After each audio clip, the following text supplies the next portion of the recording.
Shalom, brothers and sisters. This is Minette Michelle Davis Jackson, as known as Yaakova Yisraela. Today we're going to go over developing coping skills strategies in latter times, because as you know, the wrath of Yah is in the earth, and judgment is upon us. And we're going to start off with the prayer, because once again we must keep the full armor of a higher, our El Elohi, our mighty God, on, because you know we wrestle not against flesh and blood, but we wrestle against, spiritual wickedness in high places, the principalities, against the powers, and against the rulers of darkness of this world, and spiritual wickedness, like I said, in high places. So it's going to take a lot of internal mental effort to overcome, because this is a mental war as well as a spiritual war, not only physical. So we're going to get into prayers that I ask Abba Yah to open up your minds and your eyes so that you can understand what we're about to go through. So again, Abba Ahaya, open their eyes and their understanding, that it may be enlightened, that their intelligence may be clarified, that they may see the things as they are. And I pray in Yeshua's name, amen. So we're going to start off with a few scriptures to remind you why we're going to go over these coping strategies, because it's going to be some horrific things that some of us may have to witness, and we need to be able to cope with what we're going to see, because it will be as a witness and testimony to some.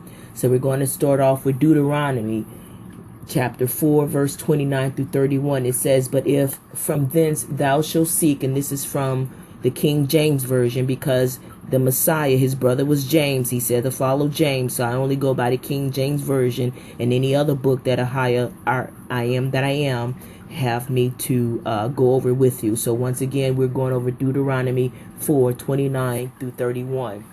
"But if from thence thou shalt seek a higher Jorge," that's our mighty Father's name, "thy El Elohi, our mighty God, thou shalt find him, if thou seek him with all thy heart and with all thy soul." When thou art in tribulation and these things are come upon you, even in the latter times, if you would turn to our Father, a higher Jorge, our El Elohi, and be obedient unto his voice, he will answer and respond.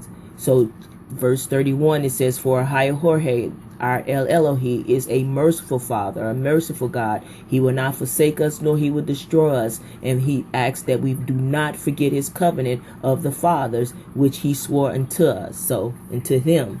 So again, you can go over Deuteronomy 4:29. I was kind of paraphrasing in the first man sentence so you can understand a little better. But again, go over it. Don't take my word for it. We are to prove all things. So we're going to get into the next verse before we get into the coping strategies, so that you can understand what we're about to see and how to deal with them with our eyes and our mind and our heart and our internals. Okay, Deuteronomy 11:13 through 15. "And it shall come to pass, if ye shall hearken diligently unto my commandments, which I command you this day, to love Ahia Jorge, our El Elohi, our mighty God, and serve him with all our hearts and with all our souls, that I will give you the rain of your land in his due season, the first rain and the latter rain, that thou mayest gather in the corn and thy wine and thy oil, and I will send grass in the field for thy cattle, that thou mayest eat and be full." So Ahia is talking to us. If we be obedient and obey his commandments, he will take care of us. We're going to get into Job chapter 8 verse 7. "Though thou beginning was small, yet the latter end shall be greatly increased." Again, that's our Father Ahia reassuring us, if we obey his commandments and follow his rules, he will take care of us in latter times. We will be under his protection, under his shadow. So we're going into Proverbs chapter 19 verse 20. "Hear counsel and receive instruction, that thou mayest be wise in the latter end." We're going into Jeremiah 25:30 through 33. "Therefore prophesy thou against them all these words, and say unto them, Ahia Jorge shall roar from on high, and utter his voice from his holy habitation. He shall mightily roar upon his habitation. He shall give a shout as they that tread the grapes against all the inhabitants of the earth. A noise shall come even to the ends of the earth, for Ahijah hath a controversy with the nations. He will plead with all flesh. He will give them that are wicked to the sword, said Ahijah. Thus said Ahijah of hosts, Behold, evil shall go forth from nation to nation, and a great whirlwind shall be raised up from the coast of the earth. And a slain of Ahijah shall be at the day from one end of the earth even unto the other end of the earth. They shall not be lamented, neither gathered nor buried, and they shall be dung, which is shit, upon the ground. So again, our Father in heaven is preparing our minds and our hearts what he is about to do to the wicked people that is upon the earth. He's about to pluck them from the earth, but they are to receive their reward. Some of you will see some horrific things, what he's about to uncover with your eyes. So again, these scriptures will help you as we get into the coping strategies. We're going into 1 Corinthians chapter 4 verse 5. Therefore judge nothing before the time until Ahijah, our mighty God, come, who both will bring the light, the hidden things of darkness, and will make manifest, will show us the counsels of the hearts. He will show us what these people been saying with their mouth, but he's really going to show us what their hearts are doing. And then shall every man have praise to our mighty God, Ahijah, our Father. We're going to get into Isaiah 65, 3-5. A people that provoked me to anger continually to my face, that sacrificed it in the garden and burned it incense upon altars of brick, which remain among the graves and lodge in the mountains, which eat swine's flesh, that's pig flesh, which is an abominable meat for us to eat, and broth of abominable things in their vessels, which say, Stand by thyself, come not near to me, for I am holier than thou. These are a smoke in Ahijah's nose, a fire that burneth all day. Ahijah do not like these people. They be sacrificing to idols. They have their little private lodge, occult stuff. Ahijah, our mighty Father, know what they're doing, and he's about to destroy them. They're in a strong delusion, and they don't think nothing is getting ready to happen. So again, our Father is about to prepare our mind and our heart what we're about to see, so we can be mentally ready to stand. So we're going to get into Jeremiah 16, 17-18. For my eyes are upon all their ways. They are not hid from my face, neither is their iniquity hid from my eyes. And first I will recompense, that means pay back their iniquity and their sin double. Because they have defiled my land, they have defiled my inheritance with the carcasses of their detestable and abominable things. So again, we are back at the beginning in the days of Noah, where there were giants in the land, creepy things.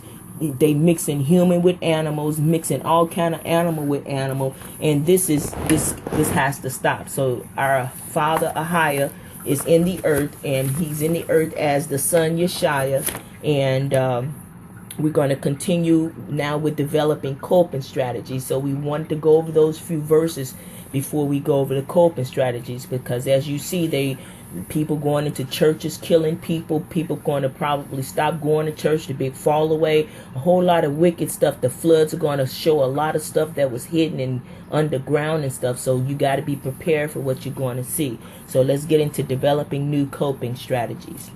In some situations, despite our best efforts, we still can't fix the problems we find ourselves in. For example, if you didn't get into your dream college, it's natural to feel upset and disappointed. You may say to yourself, maybe I wasn't good enough, or ask yourself why didn't I get accepted. So some of these things we're going to go over is how to let go of the past and keep pushing forward for the future, because a change has come. Again, Esau is the end of the world and Jacob is the beginning. So as you see these bad things happen, you must switch the bad things off, which is the past, and start looking forward to the future. So we're going to get into some of these things on how to cope with what you see versus what you don't see. That means walking blind faith into the future and letting go the past, regardless of what your eyes see. Your eyes are going to witness and testimony of what was done in the past, and we are to continue to strive to the future. So again, we're going to get into some new coping strategies of why some of the things happened to you in the past that didn't go your way because the enemy has stopped you. Now it's time for you to push forward like the woman with the issue of blood, because the evil is going away, and now this is your time to excel. So it's time to turn off the negativity and turn on the positivity. Okay, so again, maybe I wasn't good enough, or ask yourself, why didn't I get accepted, like in some kind of school. If your dream college rejects you, you didn't feel or you don't feel discouraged, you're able to walk to your friends about what they've done when a college rejected them, or you can talk to a school counselor to see what your other opinions are. If you spend all your time thinking about why you didn't get in, then you lose time looking at other colleges that you may like just as much as your dream college. So I know some people try to want to get into all these name brand colleges, but sometimes your calling may be to go somewhere else to make a new name for a college. You setting your name in the earth, leaving a name better than riches. When things don't go as planned, there are other alternative routes that you can take. These routes become easier to identify once you find the right coping strategy. If you tried a number of problem-solving strategies and none of them have worked, it might be time to focus on developing skills to help you cope with your problem. Coping strategies can help you learn to accept situations that are beyond your control and find ways to help you feel better even if the problem still exists. For example, when you develop coping strategies, you're able to build resilience. There I am, tongue-tied. Resilience. You're able to see things in a better perspective, and you will feel much better about how you handle a certain situation. Being able to cope with things make you feel like a much better and stronger person. To develop coping strategies, try taking some of the following actions. Challenge your negative self-talk. Try and focus more on positive about yourself rather than the negatives. The less you bring yourself down, the better you feel about yourself. Seek challenging negative self-talks. We're going to get into that about challenging negative self-talk, because again, most of us are built on bringing ourselves down because we don't look like the next person. But a higher, our mighty God, I am that I am, made each one of us individually unique, and we need to find that uniqueness that's in us. How about talk to people who can support you? Opening up, whether it's to a best friend, a close family member, or a counselor, can be helpful.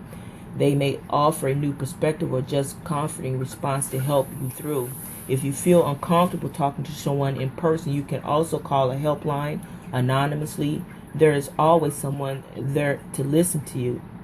So again, try to reach out to those. Some of you be on Facebook a lot, and some people may listen to you more on Facebook than others, but don't give up.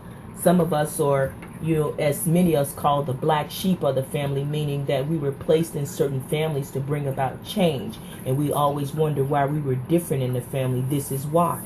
We were from heaven, and we were to bring about change, be the different one to make things bigger and better in the family.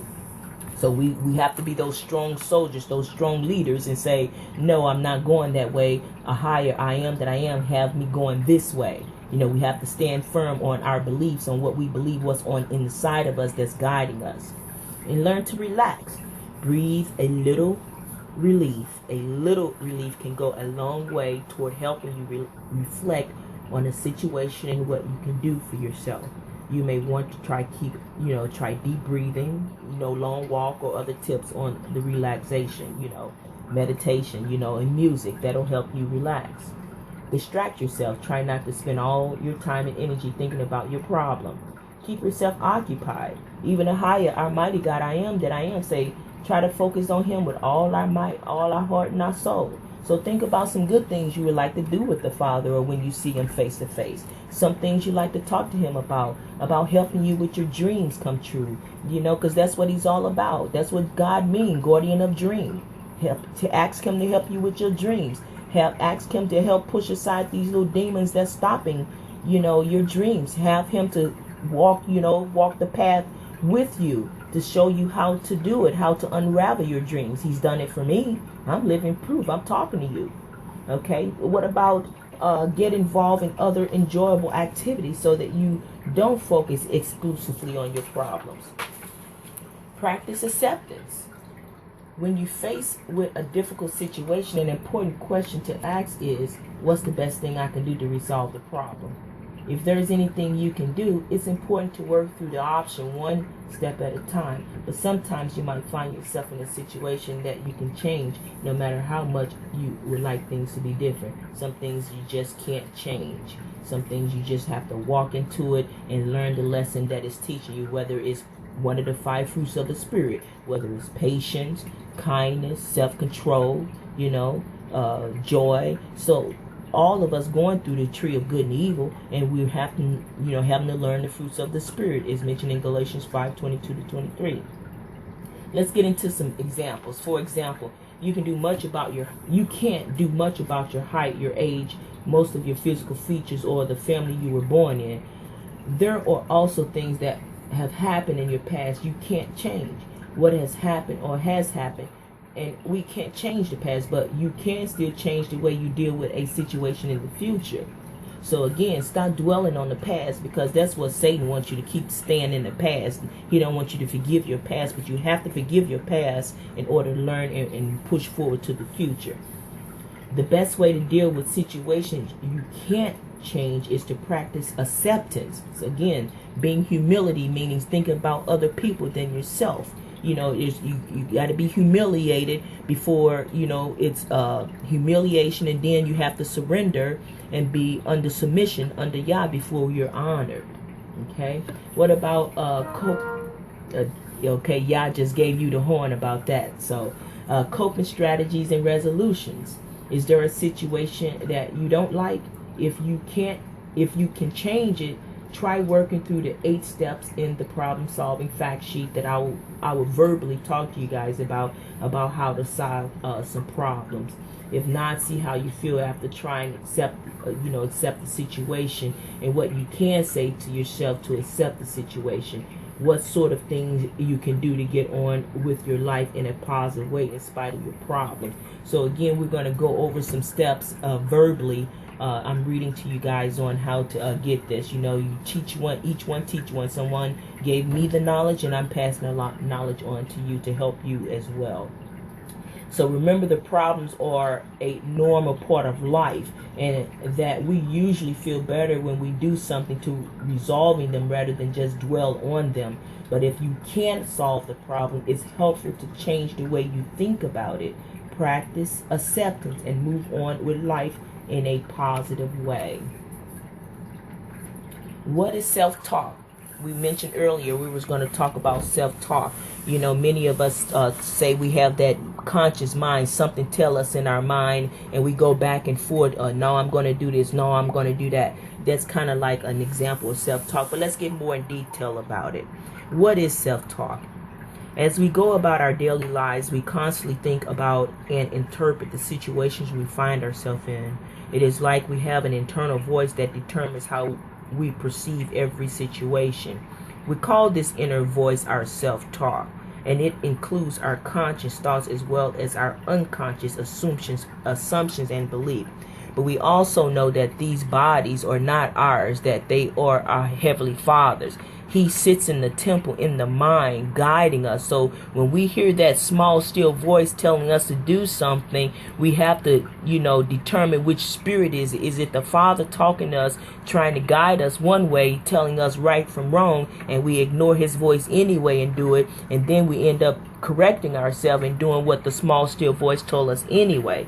So again, it's deciphering which spirits. You have to test the spirits, because some of these wicked spirits in the due to Wi-Fi and microwave and airwaves, we know Satan is the prince of the air. So we have to determine whose voice we're listening to, because remember, we're not wrestling against flesh and blood, but against spiritual wickedness and powers and rulers in high places. These are spirits we're dealing with. Let's talk about positive self-talk. Positive self-talk is challenging the negative or unhelpful aspects of your thinking and replacing it with more reasonable and helpful thoughts. This is a powerful way to feel better either about yourself or a situation. Like, for example, for me, if I'm having a bad day, for example, bill collectors calling, trying to get on my nerve, that's a pass.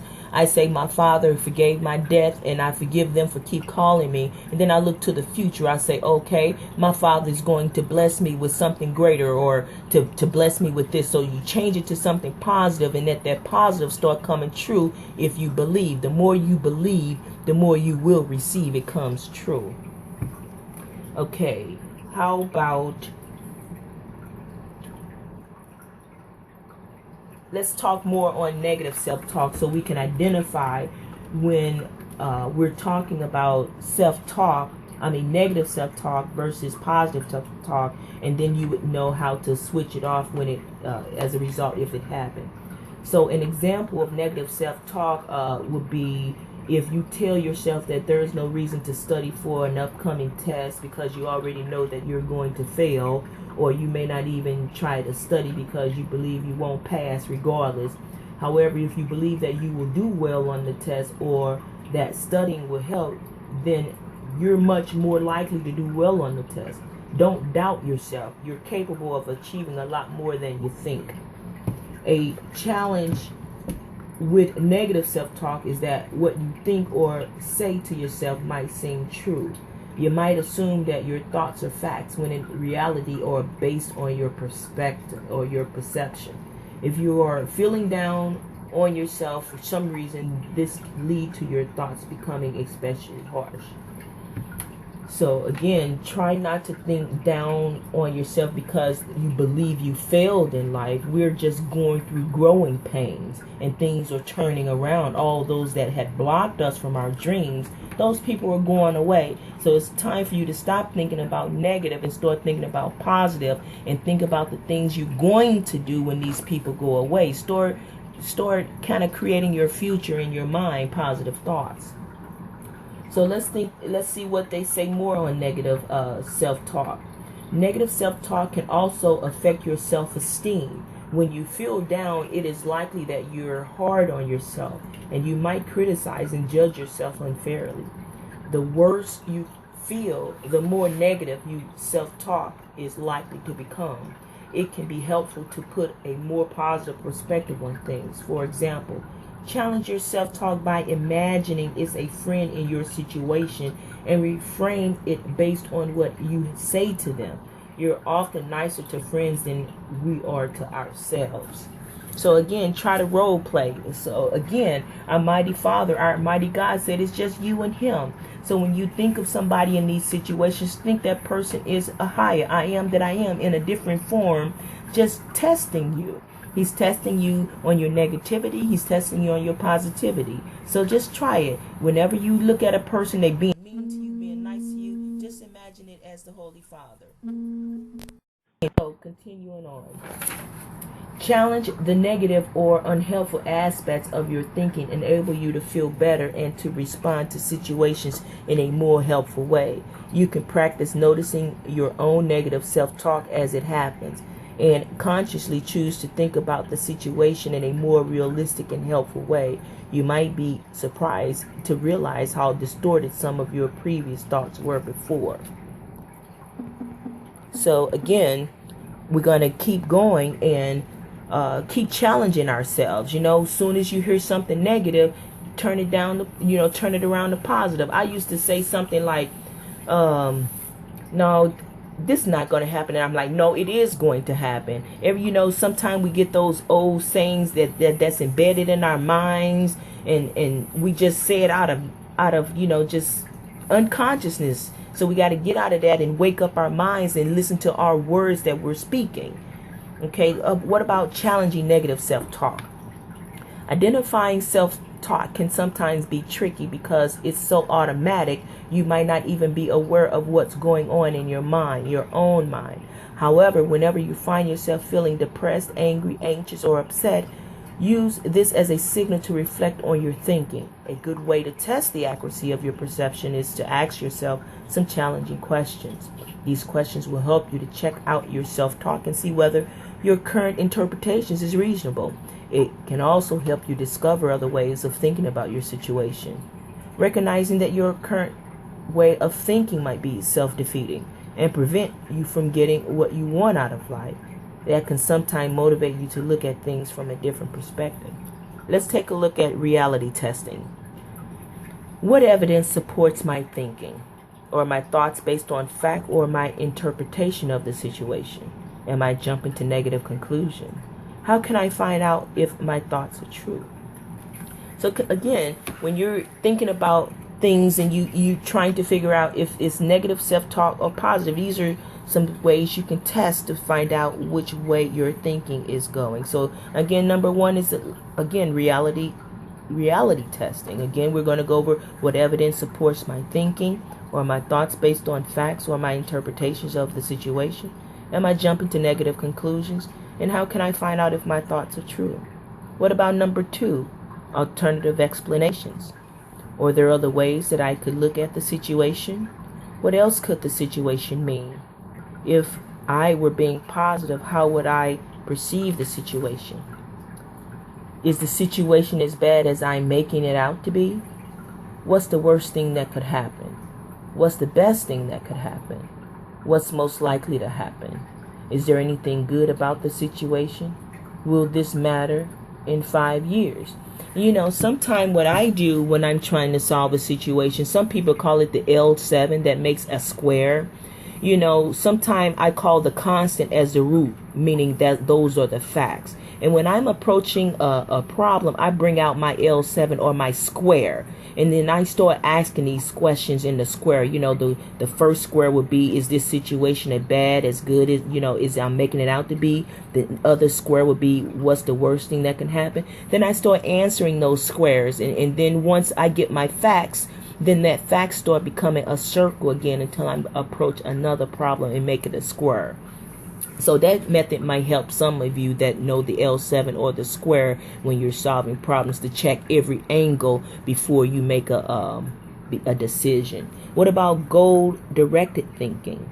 Is thinking this way helping me feel good or achieve my goals? What can I do that will help me solve the problem?